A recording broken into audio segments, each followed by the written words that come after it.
ഒരുപാട് നാൾ ഞാനും അമ്മയും ആഗ്രഹിച്ച ഒരു യാത്രയായിരുന്നു കേട്ടോ വേളാങ്കണ്ണി പള്ളിയിലോട്ടുള്ളത്. എല്ലാ സമ്മർ വെക്കേഷനും നമ്മൾ പ്ലാൻ ചെയ്യാറുണ്ടെങ്കിൽ പോലും പോകാൻ പറ്റാറില്ല. അങ്ങനെ ഈ വട്ടം അമരാവതി പള്ളിയിൽ നിന്ന് തിരിച്ച യാത്രയിൽ ഞാനും അമ്മയും ഉണ്ടായിരുന്നു.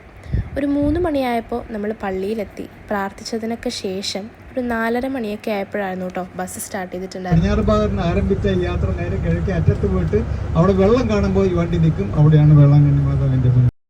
അങ്ങനെ ഒരു 8 മണിയായപ്പോൾ നമ്മൾ സന്ധ്യാപ്രാർത്ഥന ചൊല്ലി.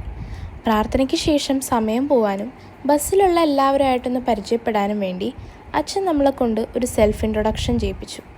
അത് കഴിഞ്ഞ് ചെറിയൊരു പാട്ടൊക്കെ പാടി നമ്മൾ ഒരു 9:30 മണിയായപ്പോൾ ഫുഡ് കഴിക്കാൻ വേണ്ടി ഈ കാണുന്ന പള്ളിയിൽ ഇറങ്ങിയിട്ടോ. അവിടെ നിന്ന് ഭക്ഷണമൊക്കെ കഴിച്ച് നമ്മളൊരു 10:30 മണിയായപ്പോൾ തിരിച്ച് ബസ്സിൽ കയറി. അവിടെ നിന്ന് നമുക്ക് ഒരു മൂവി വെച്ചായിരുന്നു. സിനിമയൊക്കെ കണ്ടു കിടന്നുറങ്ങി രാവിലെ 5:30 മണിക്ക് എഴുന്നേറ്റപ്പോൾ നമ്മൾ നാഗപട്ടണത്തിലെത്തിയിട്ടുണ്ടായിരുന്നു. അപ്പോൾ ബാക്കി വിശേഷങ്ങൾ അടുത്ത പാർട്ടി കാണാം.